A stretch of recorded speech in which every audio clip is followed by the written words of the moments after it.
Okay, this is a spoken word piece.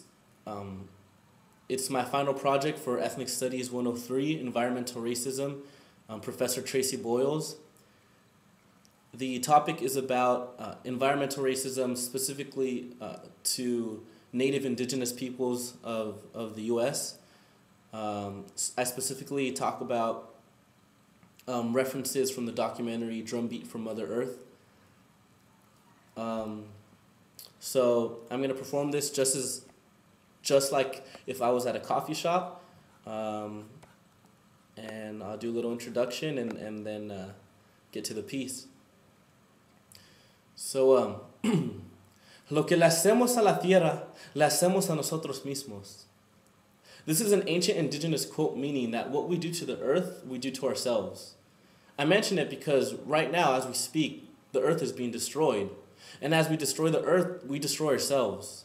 We're inherently integrated. That's undeniable. We came from the earth and we breathe from the earth.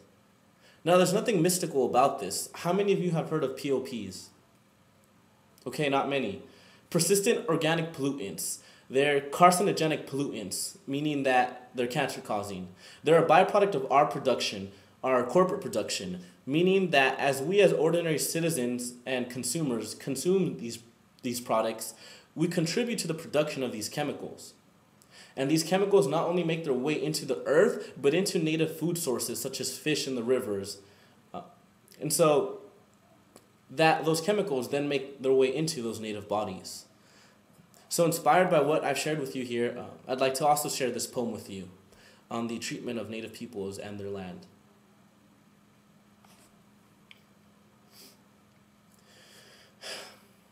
Lo que le hacemos a la tierra, le hacemos a nosotros mismos.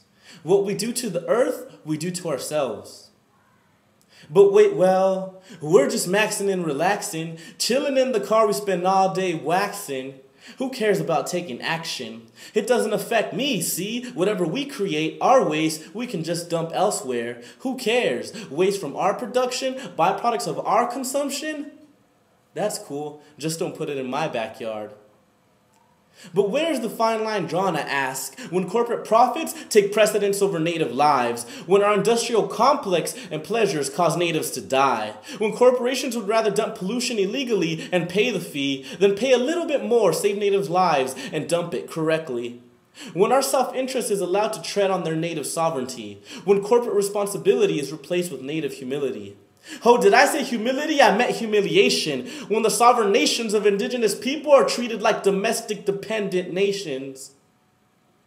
When persistent organic pollutants grease up fatty tissues like fish, like bacon.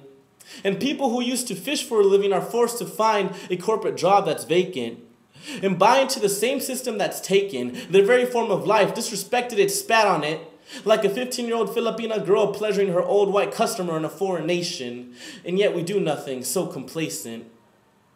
Their native air infected with the bacteria of our ease and our pleasure. We sit back and watch either in ignorance or apathy, so extreme it can't be measured. Whatever. Sucking the sap from the earth so that they can bomb foreign lands with ghetto birds with no feathers.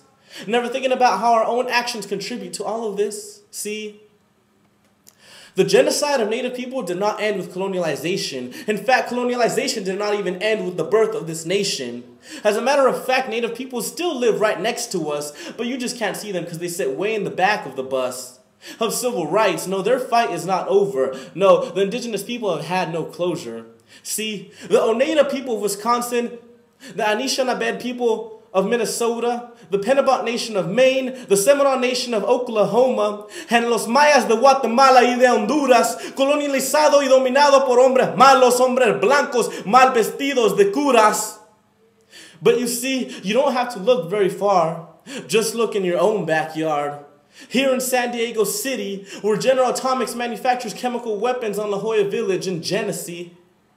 And they acquire their fuel from uranium mines right next to the Navajo Nation that are sold to the military to wage wars in foreign nations, and in the process of uranium extraction leave their water source contaminated, leaving toxins that become dust and are blown into the air after the water source is evaporated. Can't even Can't even eat the fish they would always fish as kids. There are women having their breast tissues contaminated from the fatty tissues of toxins that live in their food, and so they feed carcinogens to their babies, as it wasn't already bad enough that hip-hop commodifies our ladies. Now this is something scary, something ghostly we can't see. I'm talking the scariest horror movie, invisible smoke that you breathe. Creating cyborg bodies somewhere infected. Is hope lost? Caught as a living being somewhere in between flesh and robot. Somewhere in between the earth and the concrete. Somewhere in between those who were. Somewhere in between what they were and their new transnational identity. Somewhere in between being American and being native indigenous feet that walked this earth long before the arrival of Columbus, and they asked him for his green card and social security, but he produced none of this. Lost and disrespected out of no will of their own, native cyborg bodies stuck in between being a human and a drone. And as rivers of pollutants infect our children, and the rainfall of bombs perpetuates corporate visions, and as we indirectly fund the treadmill of production, and as we apathetically stand by as causers of destruction, the drum beat that beats from Mother Earth still beats, as long as the young children from Mother Earth still eat polluted food that rot their teeth, as long as indigenous people are forced into corporate employment, and modern day slavery is still legal by the 13th appointment. Amendments to my own life must be made. I am damaging myself by allowing the system to enslave me as I breathe in the carbon dioxide of my production, destroying the earth ever since the lawless capitalist system's introduction. Lo que le hacemos a la tierra, le hacemos a nosotros mismos. What we do to the earth, we do to ourselves.